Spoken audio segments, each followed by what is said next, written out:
Bonjour à toutes et à tous.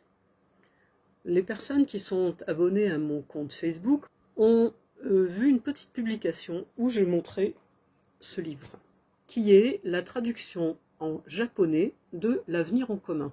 Je vais essayer de vous le rapprocher un peu parce que L'Avenir en commun, c'est écrit en français en haut, et il y a écrit Jean-Luc Mélenchon puisque c'est lui qui portait le programme.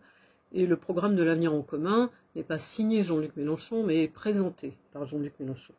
Il faut bien faire la différence parce que certains pensent qu'il a tout fait tout seul, voilà, ce qui n'est absolument pas le cas.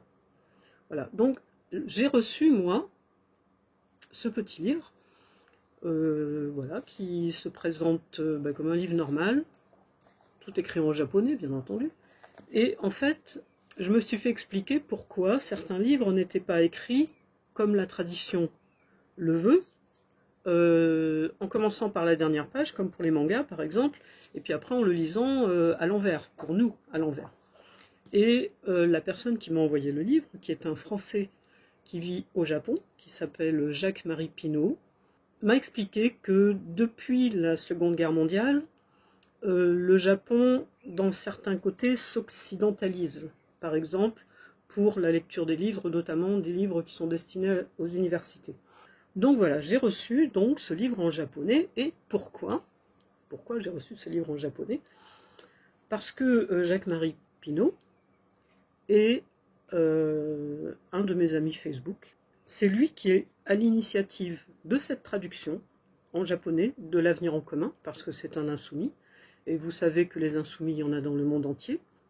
Donc Jacques-Marie Pinault, mon ami sur Facebook, m'explique qu'il a commencé la traduction de L'Avenir en commun en 2022, quasiment au moment où il est sorti, parce qu'il y a trouvé quelque chose qui pouvait intéresser les Japonais. Une des premières remarques qu'on a vues dans les journaux français, notamment dans le Figaro, au moment où Jean-Luc Mélenchon, qui lui a reçu 3 livres, les mêmes bien sûr, a publié sur ses réseaux sociaux le fait qu'il avait reçu 3 livres de L'Avenir en commun en japonais, et il a publié le fait que ces livres existaient. Voilà, simplement. Donc ces gens-là se sont dit, mais qu'est-ce que les Japonais en ont à foutre de L'Avenir en commun, du programme de la France insoumise en France? Alors moi je vais vous lire ce que m'a écrit Jacques-Marie Pinault. C'est pas évident de traduire un livre, de produire un livre, de l'écrire, de le publier, de faire tout ce qu'il faut pour que ça fonctionne.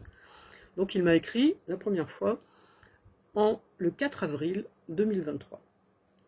Et ce qu'il voulait, en fait, c'était arriver à joindre Jean-Luc Mélenchon pour que ce dernier écrive une préface pour ce livre, pour les Japonais. Donc moi, j'ai transmis, hein.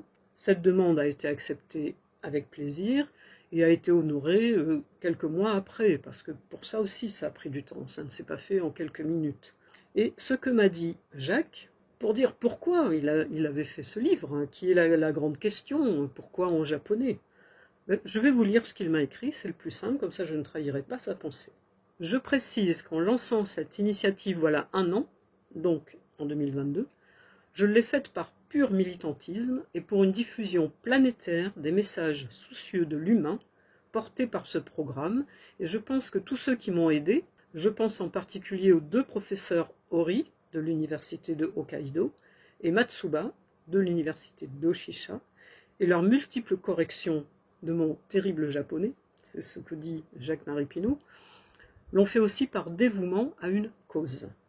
Voici ce qu'il m'explique par rapport à la mentalité des Japonais, que nous ne connaissons pas ici, pas du tout. Il n'y a pas tellement de Japonais en France, et on ne connaît rien d'eux, et il y a des gens qui se permettent de penser, sans rien connaître, que ça ne va pas les intéresser. Donc, quelqu'un qui vit au Japon depuis des années explique. Les Japonais sont depuis les générations de l'ouverture du pays au monde extérieur très intéressés par la culture française.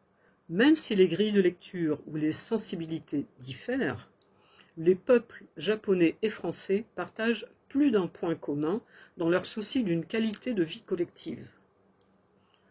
Ils apprécient la sobriété. Là où nous parlons de respect de la nature et de partage de la richesse, ils ont le souci de l'harmonie. Son absence est crainte. Ils sont actuellement en recherche d'une meilleure autonomie internationale. Leur dépendance avec les États-Unis est fort mal vécue, autant pour des raisons historiques, on en reparlera plus tard, que l'absence totale du souci d'harmonie de la part des Américains, tant du point de vue des relations diplomatiques que de l'énergie et des ressources agricoles. L'énergie aussi, on va en reparler. Ces points sont traités dans l'avenir en commun, dont l'audace et la méthodologie, qui sont des traits perçus comme propres à la culture française, intriguent toujours positivement les Japonais.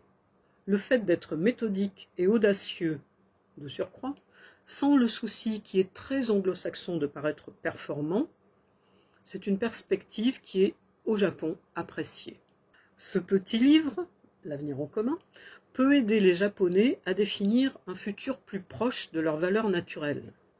Des valeurs qui sont soucieuses d'harmonie sociale, d'équilibre avec les cycles de la nature et d'indépendance, en plus de renouer ce lien si particulier de respect réciproque entre nos deux peuples et leurs sensibilités. Comme l'a demandé Jacques Marie, je vais citer les personnes qui ont participé à l'élaboration de ce livre, L'avenir en commun en japonais. Hori Shinaya est un professeur qui a corrigé la version originale en japonais écrite par le français Jacques-Marie Pinault. Jean-Christophe Hélary, qui lui est français, il a fait le suivi technique et il s'est occupé, c'est-à-dire de l'édition, de mettre en rapport les maisons d'édition françaises et japonaises. Le professeur Matsuba Soichi, qui a fait une synthèse du travail, deux japonaises qui ont fait la relecture générale, dont une, Noriko Shinohara, est l'épouse de Jean-Christophe Hélary, et une activiste japonaise qui vit à Paris, qui est activiste contre le nucléaire, et qui s'appelle Yuki Takahata. Plus loin, je vais lire la préface qu'a écrite Jean-Luc Mélenchon pour l'édition japonaise de L'avenir en commun. Il n'a pas seulement mis quelques mots, comme le souhaitait le professeur Matsuba Soichi, qui avait juste pensé demander à Jean-Luc Mélenchon quelques mots, quelques phrases, un petit paragraphe. Il a écrit une vraie préface, une belle préface qui, bien entendu, n'a été publiée nulle part, même pas sur le blog de Jean-Luc Mélenchon, il ne l'a pas publiée. Donc, moi, je vais la publier et je vais la lire à la fin de cette vidéo. Avant de lire cette préface, je voudrais rappeler quelques petites choses. Au Japon, il y a eu une catastrophe nucléaire. C'était le 11 mars 2011. Il y a eu la catastrophe de Fukushima. Et le Premier ministre de l'époque, Naoto Kan, est venu en France le 13 mars 2018. Le gouvernement français de Macron à l'époque et d'Édouard Philippe, qui était Premier ministre à l'époque, n'a pas daigné rencontrer ce Premier ministre au sujet du nucléaire. まずこの屈しないフランスの皆さんがこの国会の中で私に福島原発事故のことを話す機会を与えていただいたことをお礼を申し上げ、大変光栄に感じております。Je tiens à remercier très vivement les députés de la France Insoumise qui m'ont permis de venir prendre la parole ici au sein de l'Assemblée nationale française et de prendre la parole sur mon expérience de l'accident de Fukushima au Japon. Je suis vraiment très reconnaissante et je vous remercie de m'avoir donné l'occasion de prendre la parole ici, dans ce lieu prestigieux et important. Dans l'histoire du Japon, il y a aussi Nagasaki et Hiroshima. Après l'attaque des Japonais sur Pearl Harbor, les Américains ont dit on va employer les grands moyens. Et donc ils ont lancé non pas une, mais 2 bombes atomiques sur le Japon, sur des villes japonaises, c'est-à-dire contre des civils.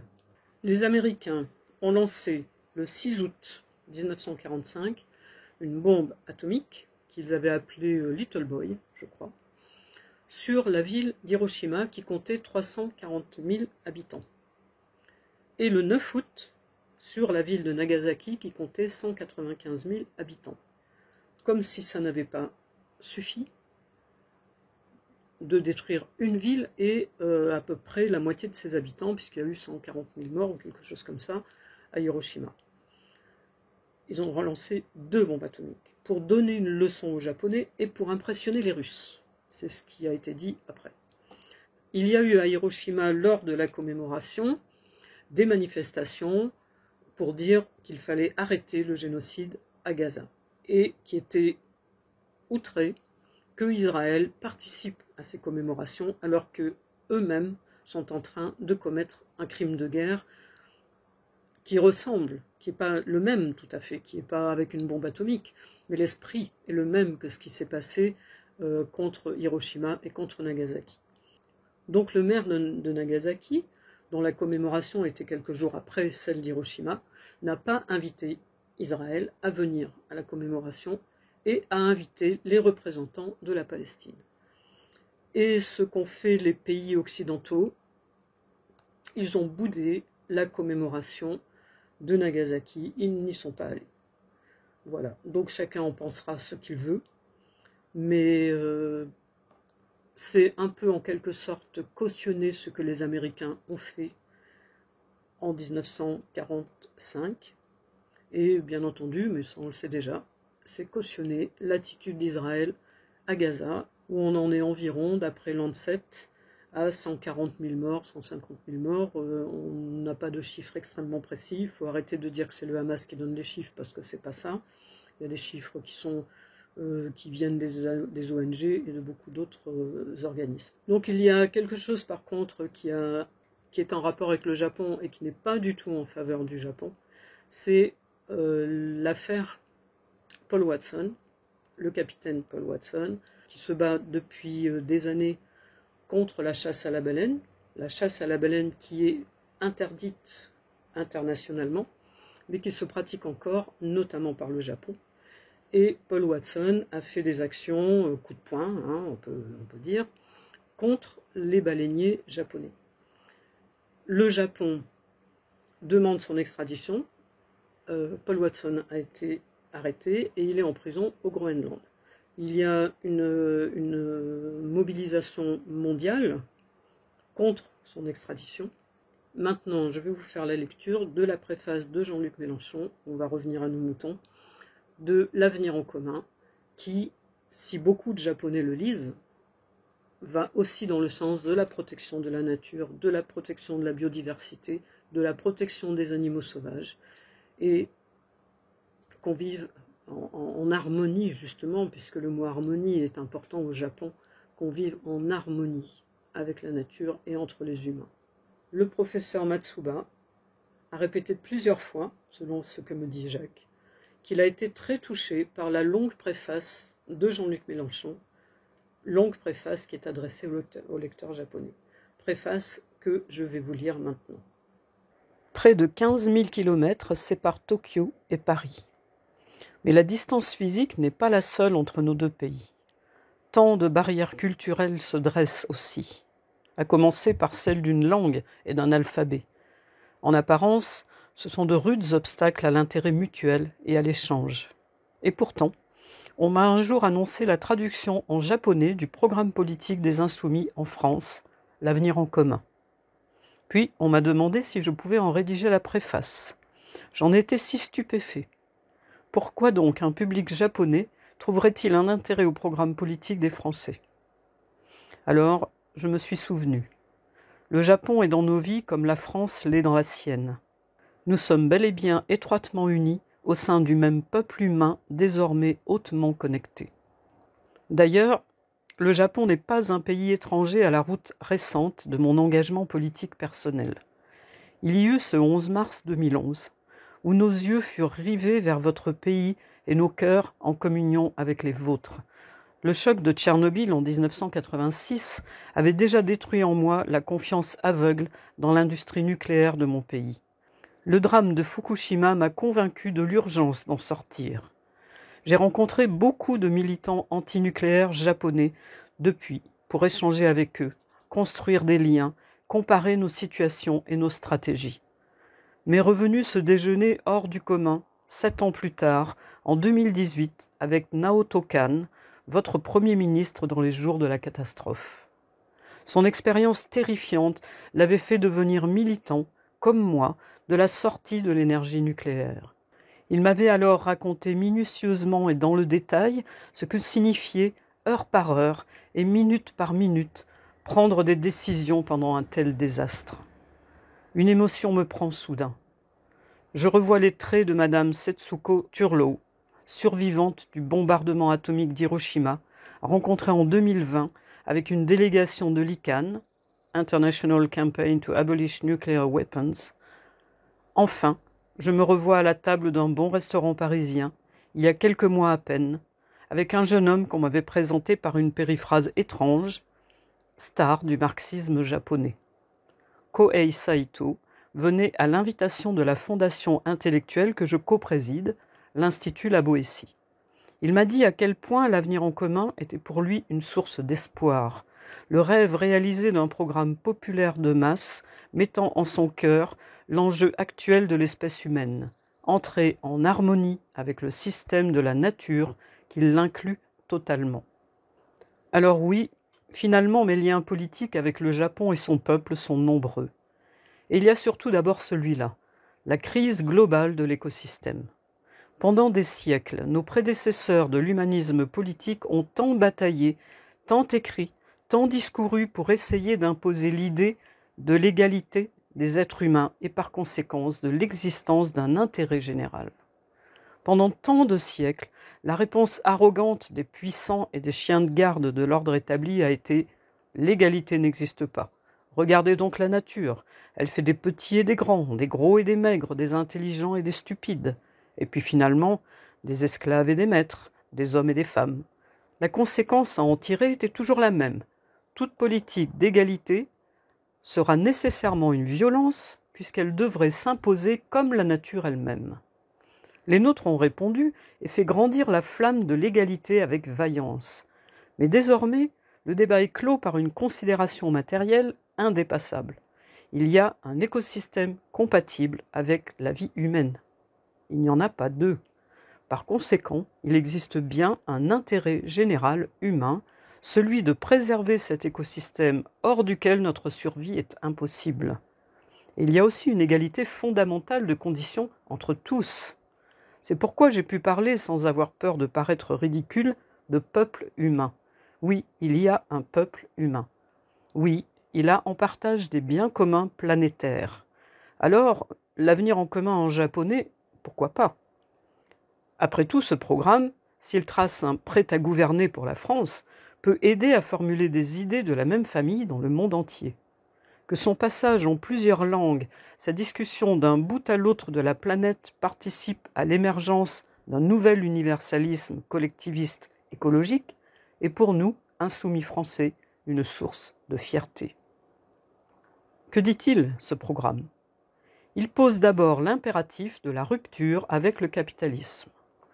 Sans cette radicalité, qui doit se faire concrète au fil des propositions, aucune stratégie sérieuse de résolution de la crise actuelle n'est possible. Le capitalisme vert n'existe pas. Et dans cette expression, le problème n'est pas la couleur. Une incompatibilité fondamentale entre capital et équilibre planétaire se loge au cœur du fonctionnement du premier. Qu'est-ce que le capital ? C'est un cycle, et donc un rythme. Celui qui transforme une somme d'argent en marchandise, en profit, puis à nouveau en marchandise pour reprendre au début. La tendance des capitalistes, pour leur survie individuelle, est d'accélérer ce rythme général. C'est alors un choc frontal avec tous les autres rythmes du vivant et de la nature. Ainsi, le climat est détraqué, les réserves d'eau douce vidées, les poussins broyés, les forêts rasées. Non pas par la faute d'une tare originelle consubstantielle à l'être humain, mais bien par conséquence logique d'un système qui a eu un début et qui aura une fin. L'avenir en commun se présente comme un programme de transition pour amorcer le dépassement du capitalisme de manière ordonnée, pacifique et surtout à temps. Contre la discordance des temps, il propose la règle verte. Ne jamais prendre à l'écosystème au-delà de ses possibilités de reconstitution dans le délai correspondant.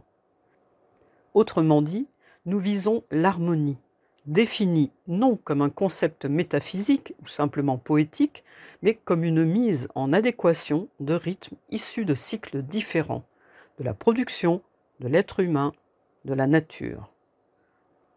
Agir en anticapitaliste au XXIe siècle, c'est récupérer un contrôle collectif sur le temps. Voilà pourquoi nous parlons de planification écologique. L'expression a fait du chemin chez nous. D'abord brocardée comme une réminiscence d'idéologie soviétique, elle a été aujourd'hui récupérée par Emmanuel Macron lors de la dernière campagne présidentielle. Il en a fait une forme dévoyée et vidée de sa substance subversive, mais en même temps, il a validé le concept. La nôtre de planification se distingue d'une simple gestion prévisionnelle de technocrates. Il s'agit de coordonner un orchestre social pour mettre au diapason producteurs, consommateurs, formateurs, choix des matières premières, des sources d'énergie, cycle de récupération et de recyclage. De cette façon réfléchie et méthodique, il s'agit de tout remettre en cause. On le comprend à la lecture de ce court résumé. Un tel programme ne pourra se faire sans une confrontation avec l'oligarchie financière qui tient les rênes du pouvoir. Ce n'est pas un programme de compromis à l'ancienne, comme celui que propose encore la social-démocratie à bout de souffle. Il ne s'agit pas de corriger les inégalités avec une redistribution de la richesse sans cesse croissante activée par le productivisme. La raison d'être de notre point de vue est dans les contradictions fondamentales entre les objectifs exigés par la crise de l'écosystème et ceux du capital. Il s'agit donc bel et bien d'un programme de rupture. Il requiert, pour être mis en œuvre jusqu'au bout, un état de mobilisation en profondeur du peuple. Nous la nommons révolution citoyenne. Culturellement, il a besoin d'une diffusion très large de l'esprit d'insoumission, à la fois une disposition individuelle de refus des évidences imposées et une mobilisation collective de résistance et de refus de tous les ordres sans justice. L'avenir en commun suscite l'activité populaire la plus ample. Il comporte toute une série de dispositions de démocratisation des institutions, promeut le recours au suffrage par référendum dans le plus de cas possible. Cette stratégie, elle a pour clé de voûte la convocation d'une assemblée constituante. Un tel acte, à mes yeux, est bien plus qu'une procédure parlementaire. La population se fonde, à travers lui, comme peuple politique. Il le fait en se reconnaissant l'existence de droits partagés et universels, droits politiques, mais aussi droits sociaux. Services publics, sécurité sociale, démocratisation des collectifs de travail sont au cœur du nouveau monde collectiviste écologiste à construire. De même, l'avenir en commun propose de repousser la frontière de la liberté individuelle en gravant dans le marbre le droit à l'avortement, la liberté de changer de genre et le droit à mourir dans la dignité, c'est-à-dire reconnaître simplement l'autoconstruction des êtres humains comme principe fondateur et inviolable de leur dignité. Nouvelle démocratie, accès égal aux moyens de vivre, liberté individuelle coulent d'une même source, l'aspiration des êtres humains de notre époque au contrôle. Contrôle sur eux-mêmes, contrôle sur les richesses produites, sur la façon dont les besoins sont satisfaits. S'insoumettre, c'est dire non, le premier mouvement nécessaire pour dire oui, nous apprend un philosophe de mon pays, Albert Camus. L'autocontrôle est le oui qui vient après le non de l'insoumission. Au fond, traduire en japonais un programme politique qui a réuni près de 8 millions de suffrages de Français, n'est-ce pas reconstruire une tradition internationaliste de la plus belle des manières ? Nous en avons tellement besoin. Nous vivons des événements d'une portée mondiale, dans lesquels nos intérêts et nos affects sont entièrement impliqués, quel que soit l'océan qui borde nos côtes. Et surtout, je veux parler des questions de la guerre et de la paix, de retour sur le devant de la scène. Le risque d'une guerre généralisée est là. Il découle des tensions entre une puissance capitaliste déclinante, une puissance montante et des contradictions entre impérialisme engendrées par cette situation. Cette ambiance dangereuse a déjà rompu la paix sur notre continent avec l'invasion de l'Ukraine par la Russie. En mer de Chine, non loin de vos côtes, elle agite aussi son spectre. Nous sommes le camp de la paix.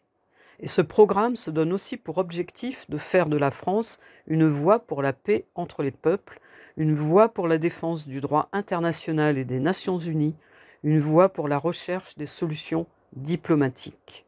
Le droit international, c'est notre point d'appui le plus efficace et le plus légitime face aux crimes de la guerre. On l'a vu pour nous opposer au gouvernement génocidaire d'extrême droite de M. Netanyahou. Ces terribles crimes de guerre commis à l'encontre des civils palestiniens de la bande de Gaza peuvent être qualifiés comme tels et punis. Affirmer le droit et la loi voulue par tous, c'est opposer au droit du plus fort le droit de la dignité humaine. Si de l'ouest du continent européen à l'est de l'Asie, nous nous sommes sentis tant concernés par le sort terrible des Gazaouis, c'est bien qu'une réalité commune existe entre nous. À mesure des migrations, des contacts, de la circulation de nos œuvres, nos cuisines et nos amours, nous produisons ensemble une culture totalement nouvelle et inédite. Ce processus, je l'ai nommé créolisation, du mot d'un poète des Antilles françaises, Édouard Glissant. Il est à l'œuvre même dans les situations les plus misérables, les plus terribles, les plus sombres. Il fut d'ailleurs inventé pour décrire le processus culturel à l'œuvre parmi les esclaves victimes d'un autre crime contre l'humanité, le commerce triangulaire atlantique. Il est cette part d'humanité qui ne meurt jamais en nous. Nous sommes des êtres sociaux et de culture. Toujours nous créons ensemble qui nous sommes. Ce programme politique prend cette idée à bras-le-corps et elle en fait un objectif concret et immédiat.